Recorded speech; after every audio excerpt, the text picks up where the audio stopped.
daawadayaal ku soo dhowaada idaacadda codka Soomaaliyeed waxaanu maanta doonaynaa inaynu kor marro oo aynu isu wada geyno siyaasadda sanadkan 2020 ee aynu sagootiyeyno dhammaan geyga Soomaaliyeed inoogaan meel la ka tegay waxay caalamka ka qoreen taagan waxaa ka soo bilaabi doonaa arrinta koonfurta iyo dowladda federaalka waxaana ku soo koobi doonaa sidii aynu isla naqaanay meeshii la odhan jiray jasiiratul waaqwaaq farmaajoninka la yidhahdaa waa ogtiiro executive order oo macnihiisu yahay digreeto madaxweyne ayuu ku soo saaray in la hakiyo xilligan aynu ku jirnay xaadirka ah distoorka kumeelgaarka ah ee Soomaaliya waxaan arkayay nimanka musharaxiinta u ah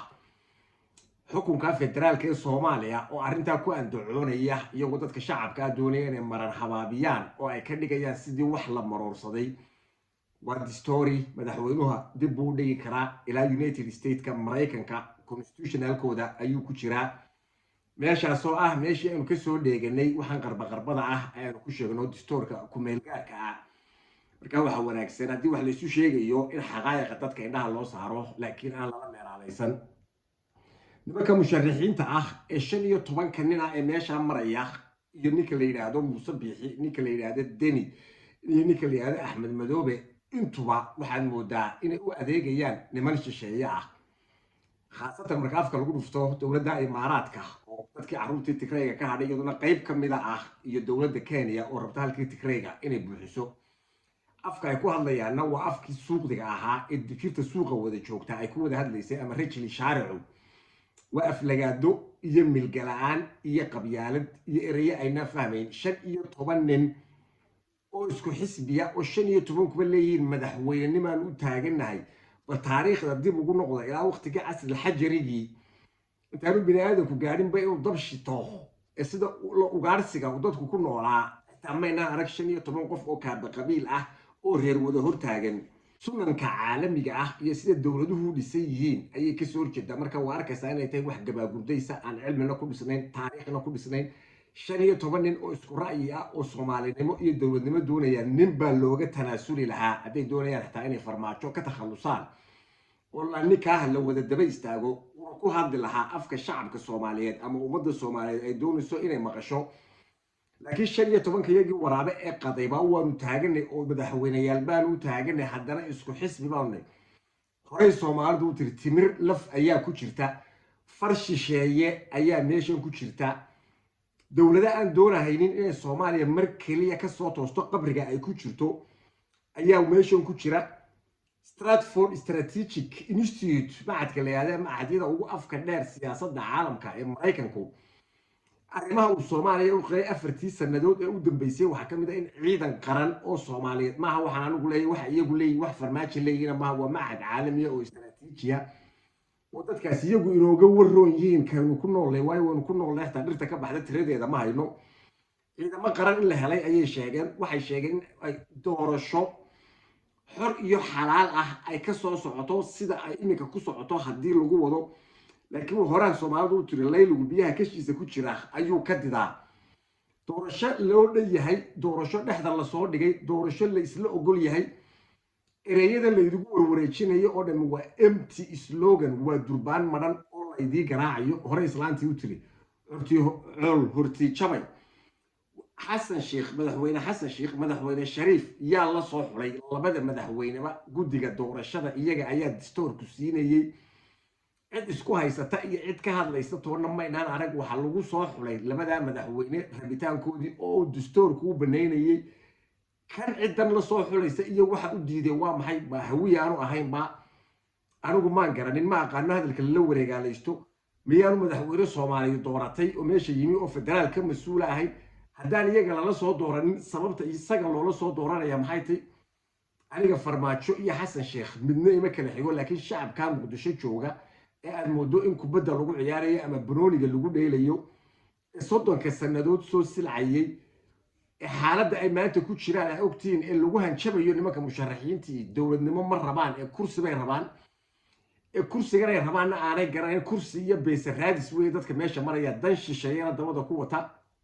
madaxweyne Cabdiqaasim dadkii uu ka shaqeyn waayay noocoodii weeye ina ay diiday ilmaadiriin buu ka saari kar waayay madaxtooyadii Soomaaliya yaan la idigu sheekaynin dhalinyarada ay wax aan jirin oo gabaagurdaysa qabyaalad aan gidaarkaa gaarsiisnayn oo danaystayaasha uu ka mid yahay ka jooga meesha waqooyiga u taqaanaa jasiiratul waaqwaaqa deniga axmed madoobaha UAE-da imaaraadka Kenya tigreegii jabay wixii ka soo haray waxaan oo dhan durbaankan la garaacaya waa nimankii uu ka dhaqaaqi waayay madaxweyne cabdiqaasim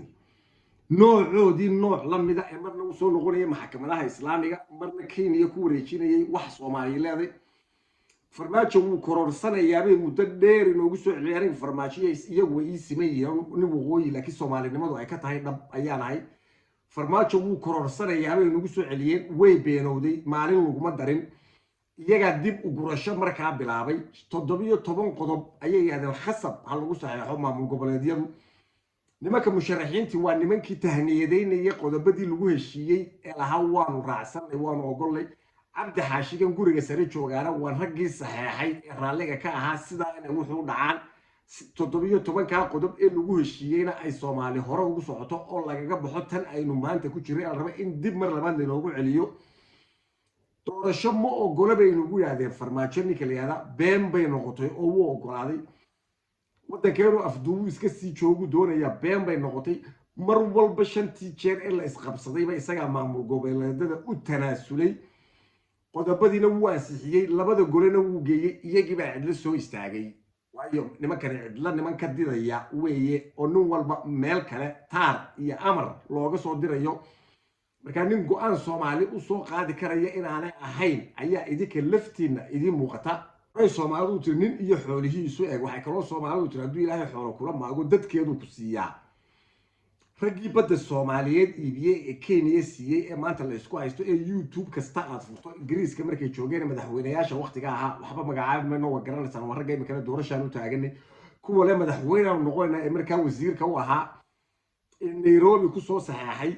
taariikhdu maaha mala awal taariikhdu wixii dhacay u bay ka turjuntaa beerina taariikh ma noqoto ayaa maanta Soomaali ayaanu horkacaynaa dagaal baa dhacaya baan arkaya lagu celcelinayo war dagaalka dadka la gelinayo waa dadka shacabka ee Muqdisho jooga ninka lugta beelay ninka isha beelay ninna imaaraad ku aadaya ninna Kenya aadaya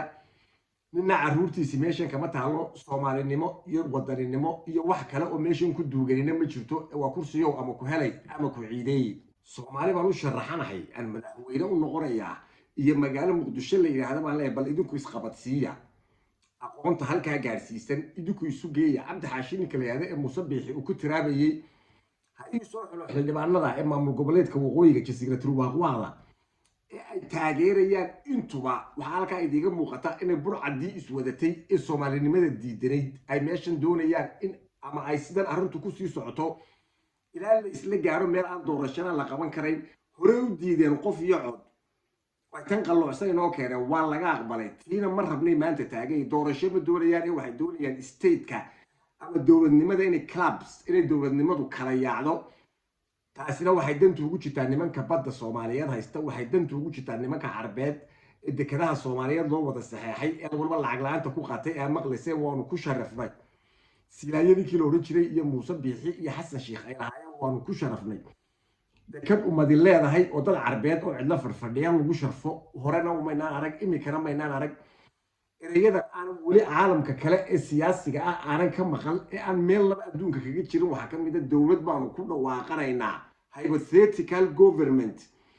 ويسكعد هاي طريقة شيء هو شيء حين مرة يعني ملا أول دولة شعب كصوماليات ما أقوله وحي أهرا وصوبرتين وين مادين قبيلين عمبارين يعي دولة نملو ما نقطه هذا المدحتنمو ayaa looga baahan yahay qofka waxaan doonaya inuu kalsooni ku qabo ummadiisa Soomaaliyeed iyo xildhibaanadiisa doorashada ay galayaan uu masharax ummadda u yahay ayaa laga doonaya oo uu muujiyo karti iyo aqoon iyo awood uu leeyahay oo uu ugu jawaabi karayo dadka diidan jiritaanka Soomaaliyeed laakiin hadda wuxuu isoo ku soo urursan kursi iyo beeso waxaanu dileynay waa laxba la idiga yiri in labaad aynu gallo ummadda Soomaaliyeed aynu ka bilowno meesha la yiraahdo jasiiratul waaqwaaqda ee Somaliland dhaqan been ah oo dhaqan been abuur ah iyo tuugo iyo xigmad la'aan iyo xoolo boob iyo karti boob iyo talent boob iyagoo tartanka waxa kaliya ee lagu tartamaa aanay karti iyo wixii Ilaahay ku dhaliyay aan lagu tartamin ee lagu tartamayo reernimo kartidaada oo dhan ay ku xidhan tahay reernimo iyo waxa la ii soo sheegay laa cilma walaa qiima laha wax allaale iyo wax macnaa oo ay leedahay haba yaraatee ma jirto gabaygii soomaalidu caanka ku ahayd heeskii siyaasadii aqoontii orodkii kubaddii falanqayntii shaqadii darajadii miisaaniyadii cashuurtii intiiba waxa keliya ee aad ku heli kartaa lagu tartamaa waxay noqotay inaad heege tahay kartida ugu weyn ee aad yeelanaysaa waa inaad tahay qof heega ah waana aragtaa inay guducur indha ku kala qaadeen waayo awalba wax heego ay ummaddan u qabanaysay tii hore iyo tan joogta midina ma jirto dadkii wareegaalaysanayay kaamamkaa caydha ay caydhu isugu tagto ee dulcad unbaa imika dib un lagugu soo wadaceeyey oo midba uu magac yeeshay mid filosofara mid mufakira mid jenaraala mid cidin ah oo meeyar ah mid sacad cali shira ah oo ku haya maaliyad mid madaxweyne lagu sheegay raggii qaxoontiyada madaxda ka ahaa oo muuse ah mid idaacadda ka hadla mid falanqeeyo siyaasadeed ah oo boobe ah wixiiba waxay isu soo bedeshay goroyo gabal u dhacay siyaasad faataadhug salka ku haysa oon cilmi iyo xigmad midna aan ku fadhin waa loo soo dagaalamay ragga kugu leh dadkii u soo dagaalamay ku bajinaya dulcad wada fadhiyey lafa la soo gurayo oo meel allaale iyo meel ay ka yimaadeen aynaan garanaynin oo loo samaystay dadka wax magaratada ee meeshan jooga in waxaan lagu mashquuliyo sida eyga inta laf loo soo qaado loo tuuraa dadku markay qadaynayaan isaguna wixii waddanku lahaa oo dhan mas-uuliyad isku soo urursaday isagoo 6% meesha ka ah biyihii magaalada a ogeydeen sidaa u burqan jiray markay dowladdu ka jirtay oo reer keliya loo xidhay inay cabaan iyo inay ku maydhaan iyo inay beero ku waraabsadaan iyo in kuwa laga iibiyo suuxsan ee meesha ku noolee lafaha kor jooga 10 website oo baraha bulshada ah oo loo samaystay oo laga dardaro 10 TV oo lacagtoodii laga furtay oo intaa waxaa lafaha iyo waxaa laga tusiyay ummadda wadaan buurta kala jeexan dadka wax magaratada caamada ah ee ummadda kale ah ayaa loo samaystay markaad waagu beriyo ee aad furto waad arkaysaa 10ka website-ba inay isku meel waraaqdani ka soo baxday kuwa ay iyagu leeyihiin iyo kuwa iyagu ay laaluushaan ay ku shaqaystaan borome news subaxii markaad furto xataa dad aqoon ula journalism maaha oo qofku wixii loo soo qoray uu garanayo war kala yara bedela qaran news markaad gasho ood weyne news markaad gasho arabsiyo news markaad gasho intaba waad arkaysaa daqiiqada aad soo gashaba inuu waxaan qof isku mid oo buuba ducaale inuu waxaan soo qoray aan wax cilmiya iyo wax aqoon ah oo ku jira haba yaraatee aanay jirin si loogu dardaro dadka meesha jooga waa la idilaayay waa layna rusheeyey waa layna soo qabsaday faqash baa dib inoogu soo noqonayso inoogu soo socoto kuwa fadhiya ayaa 9 jeer ka liita faqashtan ay ka sheekaynayaan markii la ishaayay raggii diray weeye ragga waxaan loogu sheekaynaya raggana ay kaamamka caydha fadhiyeen ay ku sugayeen intaasay garan waayeen inay ugu jawaabaan doodaan ilaahay ha u naxariistay wuxuu ruuxan caqli wanaagsan lahayn wuu dardarayaaye adigoo beri ka sugi buu galbeedkaaga soo bixiyay waxaad moodaa dhammaanba in cilmigiinni iyo caqligiinni lagu soo ururiyo 10ka website ee tuugada ah ee shilmaanta loo qaybiyo iyo radio heego iyo TV-ga iyo inta kale ay lacagta siyaane ka cabsootay iyo arabsiyo news iyo qaran iyo ood weyne iyo borome in intaa la idii samaystay si la idiigu majaababiyo wax allaale iyo wax qiimo ah oo ku jiraana ma jiraan waa boobe ducaale iyo mufakiriinta meesha maraysa ee waxaan idii soo qoraysaa 200 oo taytal ayaa la idii samaystay oo miduu baarlamaan yahay waa kuwa markhaati beenaalayaasha ah sanadkan isku soo koobnaa siyaasadda oo isku soo xoorinayna waxaa la idii samaystay dad aan adduunka meel ay ka shaqayn lahaayeen iyo cid arki lahayd horena aydaanu aqoon dibna aydaanu aqoon doonin markay meesha ka tagaan oo kuwii hore cali marraxaan iyo ina xaashiyo waxaa raaci doona TV-gaasun dhexdiisa ka nool iyo lacagta iduka aan leedihiin guranaya waa boobe ducaale mar waxa lagu oranaya waa siyaasi mar waxa lagu oranaya waa intellectual oo waa mufakir mar waxa lagu leeyahay waa kaatib oo waxbuu qoraa oo waa qoraa mar waxa lagu leeyahay waa adiib oo wuu gabiyaa mar waxa lagu leeyahay waa saxafi oo waa journalist oo warbaahinta u shaqeeya mar waxa lagu leeyahay waa naaqid oo gabayada ayuu fanidaa mar waa mujaahid oo waa dagaalyahan mar waa wadani mar waa mufallid isagu farabadana macawtal gasiir ba wuxuu ku hadlayana waa idinka arkay ee baqbaqa caruurta dugsi quraanka dhigataa kuma hadasho waa isdii maya waa salaasa waa saddexdii sanadku waa 30 iyo 30kii siyaad baraa jooga sakaara noo duban suuq baa lagu soo dhacaya suldaan baa ila hadlay waa jumla qayra mufiida waa erey aan waxba laga faa'iido wuxuu rasuulku yaa ama wax aan ku hadal ama iska aamu mala yacni taas oo baabisay kartidii iyo talentkii dadkan meesha ku noolaa deegaankan lahaa ummadda Soomaaliyeed oo dhan caanka kaga ahaa gabay iyo geeraan in waxa la hordhigo laab salax iyo daba salax iyo wax noocaas isla intiiba haddana lagu sheegay waxa weeye waa politician oo waa siyaasi iyo kuwa idinka la idiga soo dhex gurtay ee calooshooda u shaqaystayaasha siyaasina laguma sheegi karo siyaasigu waa qof aqoon u leh oo professional ah oo siyaasadda lafteedii ka shaqaynaya meel loo doortayna fadhiya macnaheedu waa inta marka siyaasadda gabigeedaba la turjumayo وأركز أروح على قولي وفرنقيه وينها مت شهر ومدو عدم إيه وحلي هذا ما قانو كاب بوغ إسكوريريو تتكسر حسد على كل $1 ماشي كو قاطع مت كم إذا وحلي قولي وحوي وبوليتيكال أناليتكس أيوه وحبو شرحها بوليتيكال ساينس ولا يدا هذا بوليتيكال ساينس ولا هذا بوليتيكال أناليسكا وأيه وأقوم كسي هذا بوليتيكال جورناليزم كا يعني قفكو والسياسة ده فلان كريو بروفيسور بوبا يعني أركي ومعلم صدق إسكو صوي حري حري وتري عرفت من علمني حرف فسرت له عبدا قفك هل يري براء ذي قالوا نقول الله ديك واحد بدن أكف عيدي واحد شراء بروفيسور بوبا يديك لوري شراء إلهي هون حريسته بروفيسور علي خليفة الله يدعو يسدي يدي وحبا اللي يقول يدي يقف بقى ميل جوجو يصور رمي ما هفلا أنتوا سياسة يسوقوا بدور سنة يدك كام مراني كم إذا عدو محاد يسوق يسي محاد سياسة كتقنا محاد تاريخ كتقنا محاد جغرافي كتقنا إسماعيل لو هذا نقف كتاريخ دي تكتي هي الدجانك هي عالمكم وحي كامسين أنت نقف كسكون حران كرين هي الدجانك هي استراتيجية عالمكم محاد كم بقول كسر الناس وسعودية لا وقتي بدل هيسكجلوا من الشقة كدوراني كسر وحلا على وحصو ولا بتشري فلقيت السياسة وحوي وعلمي برشاد السياسة السيستم كلفتيسة هلكم كسر بالعمي political system originated هالكيبي السياسة كسر بالعمي sidee bay u soo horumartay labada hadaanu isla garan iyo sidee bay u shaqaysaa oo aanu research aanu isagu baaritaan qofku ku samaysan karaynin maaha waa laygu yiri iyo Djibouti Muuse Bixiyo jooga qof meesha ag fadhiya ayaa waxay ku wada hadlayeen ii soo sheegay waxay ku wada hadlayeen maxaa laga damacsanaa waanaad kala kartaa isagoo aan ka soo noqonin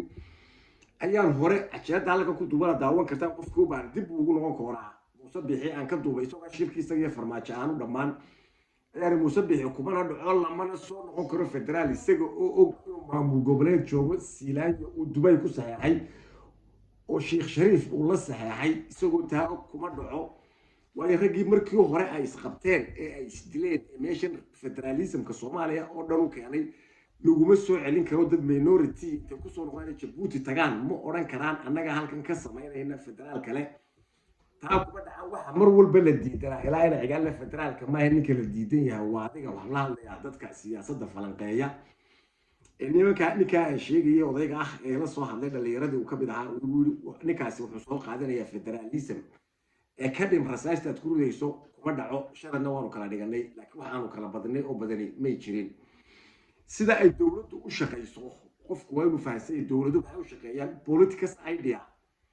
siyaasadda wanaag afkaar ka haysataa maxaa ka soo bixi karaya ma galbeed ba ma bari ba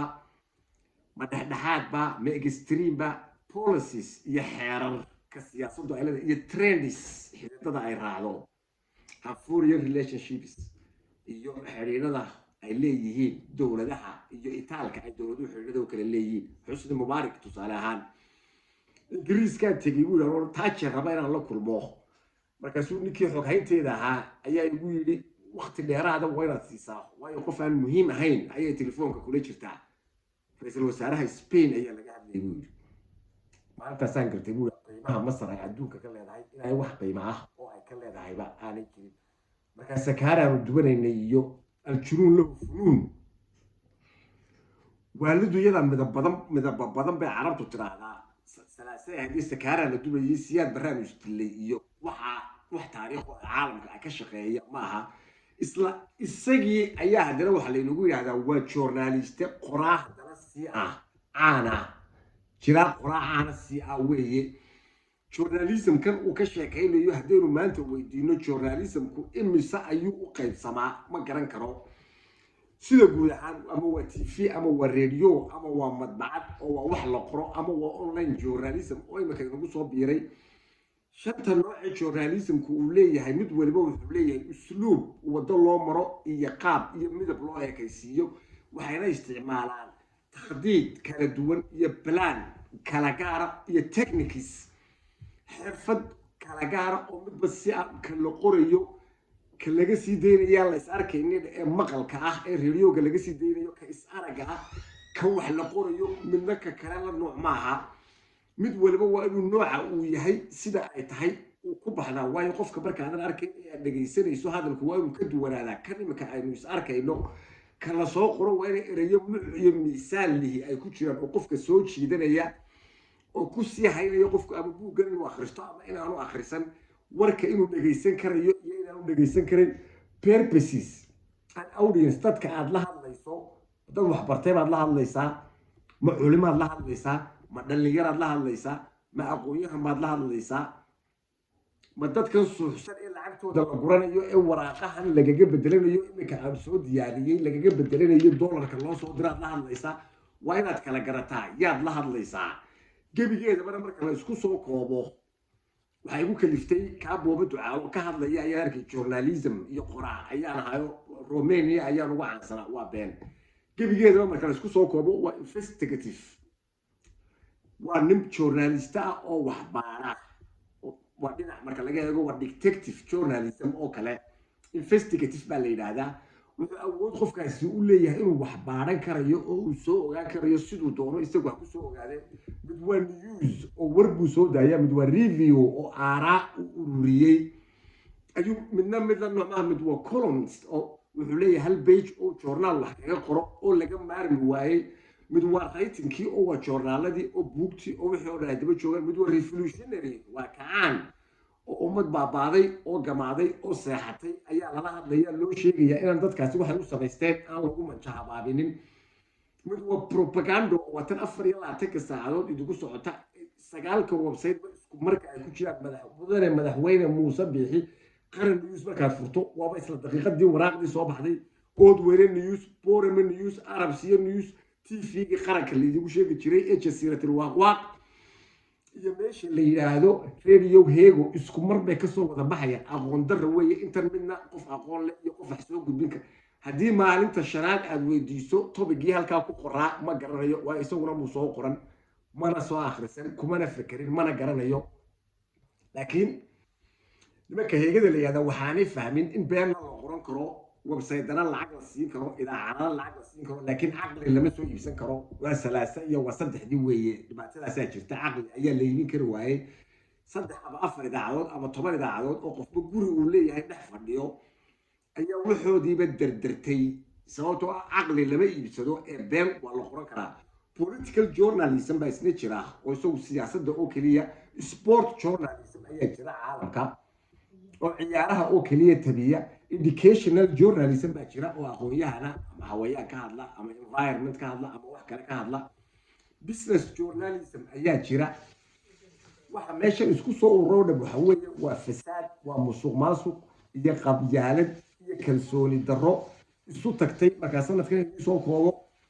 wayna sii liidataa imika caalamkii ayaa ka hor yimid dadkii hurday oo dhan ayaa ku soo toosay professor Cabdisalaam Yaasiin waa arkayseen islamtu waxay inooga tagtay oo inoo dhashay iyo qabyaalad iyo qabiil sac ay maalayaan in badan baa lagu celcelinay sac ay maalayaan ummadi ayaa noqoteen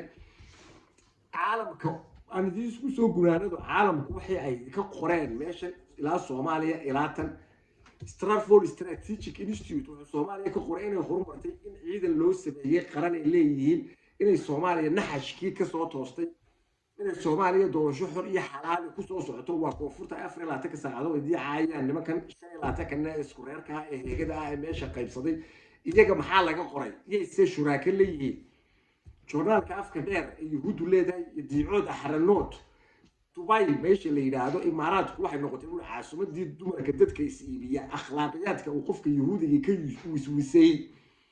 weeye waxay leeyihiin berbere iyo boosaasaanu ka iibinay ay yuhuudu sidaa ka qorayso caruurteeduna iyo inaga tegin iyo dhalinyaradeennu waayo meesha dumarka xun ee la karaysto iyo caruurta la faraxumeeyo oo aan ah ayaa hudheelada waaweyn lagu dhex karaynaya 1,000 ilaa 5,000 oo doolarna laga qaata qofka u baahan oo ka gelaya idaacadda waxaan reference raadraac lahayn ma soo dayso waan iyo waa la igu yiri waa la ii soo sheegay taa booba ducaale ayaanu u daynay diicood ahranood ama diicood ahranood afka cibriga marka lagu sheego google-ka haddaad ka gasho aad ku qorto Abu Dhabi the city of prostitution the capital of prostitution way kuu soo baxaysaa halka ha laga eego waa kuway leeyihiin berbera iyo boosaaso ayaanu keensanaynaa akhlaaqdoodii uu ka cararayo qofka ah yahuudiga ah journaalka la yiraahdo MEE muxuu yidhi busuq maasuq xadhkaha ayuu goostay jasiiratul waaqwaaqda muuse biixi iyo heegadu wixii milyanisa ee loogu talagalay ee caalamka horumar ugu talagalay badhna miisaaniyad baa laga dhigtay ay guryahooda gashteen arkasaan jeexa berbere ku yaala ilaa iyo togo jaale oo dhexda ka kala go'an ilaa ma degana heege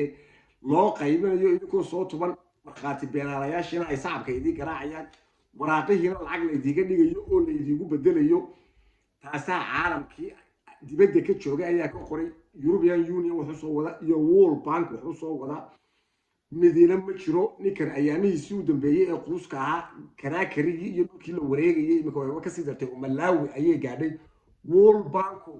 lacagtii ugu badnayd ayuu Soomaaliya u soo wadaa oo 1 bilyan ah oo iba fur ah waayo musuq maasuqii baa la dagaalamay marka kana waa la idiga qarinaya wixii yaalay ee qabiilka Soomaali uu wada fadhiyo madaxweyne iyo military iyo madaxtooyo iyo maxkamad تمقدشة عشان تيساقوه يعني نبقوا قبل كوكيم وككلا كونك كيلومتر وشرا وحلا يقول لي النظام درة يفقش ما شوكتا ماشي فقش تطورت الدرب شوكتا واهر جيسا ماشي أكيد المتين رجيني حولي إني قال واهر جيسا سنة بايد يقول ما عادي إنك صدق سنة يقول سو سعي صد وصلنا وخرا أيها سواخة تنتر وحنولان السنة كان اللي يرى يقول عافل سدا عالم ويستجوا حرية تكتاتي تردي وخرا صومري معنا درة كان هذا إسرائيل مدة الصومالية دماتين وماتنتين دون كونتين